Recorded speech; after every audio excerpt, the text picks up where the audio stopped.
Hello, friends. Welcome to the 28th episode of Mahabharat.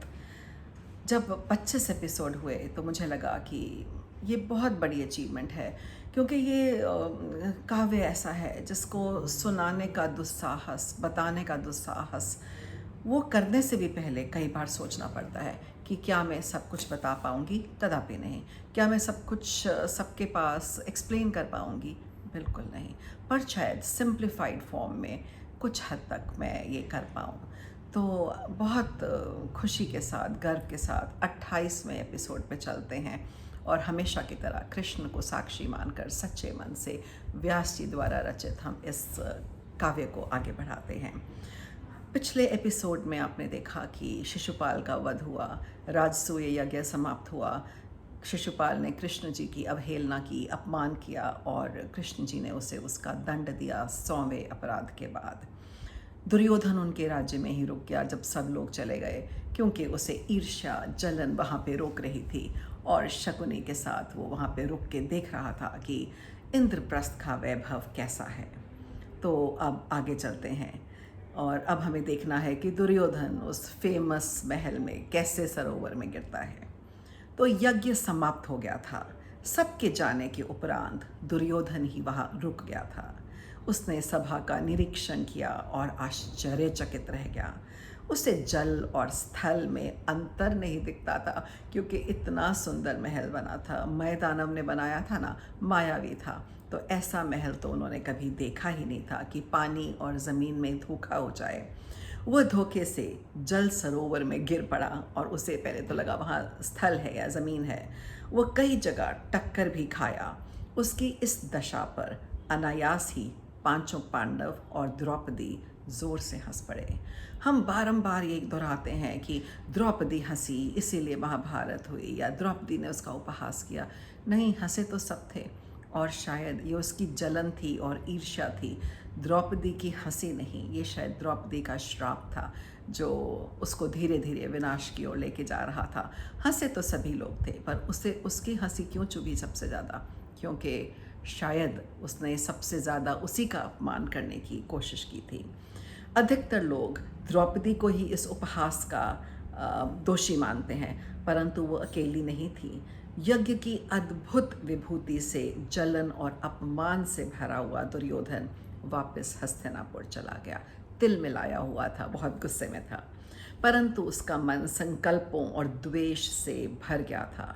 Shakuni ने उसकी इस मनस्थिति का फ़ायदा उठाया, अंदर भरता रहा। जैसे शकुनी यहाँ की मंथरा हो ना, जैसे रामायण की मंथरा थी, शकुनी यहाँ की मंथरा है।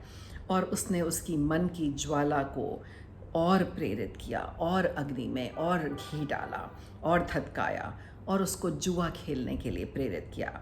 उसने कहा कि मैं इसमें बहुत निपुण हूँ और त्रिलोक में कोई मेरे समान जुआ खेलने में, पासा फेंकने में बराबर नहीं है। और युधिष्ठिर को खेलना ही नहीं आता। उसने उसे धृतराष्ट्र की आज्ञा लेने के लिए कहा। अब शकुनी के मन में इतना कॉन्फिडेंस कैसे था, कैसे वो इतना वो था कि मैं ही जीतूंगा। कहते हैं कि जो पासे थे वो शकुनी की पिता की हड्डियों से बने थे और शकुनी की बात मानते थे।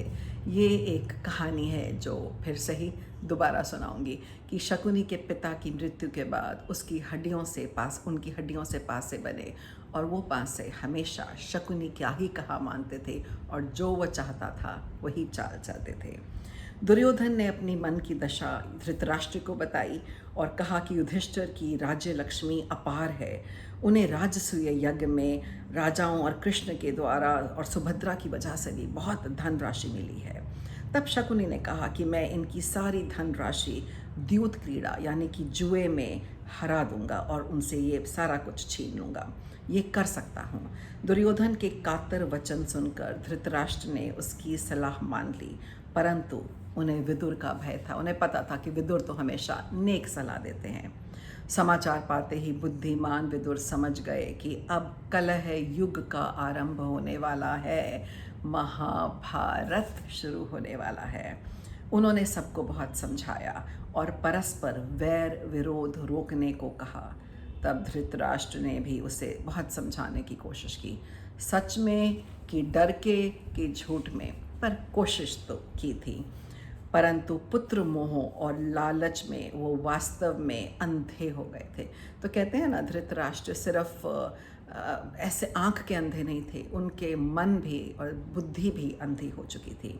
उन्हें विदुर की परम हितकारी बातें भी समझ नहीं आ रही थीं और वो समझना चाहते ही नहीं थे।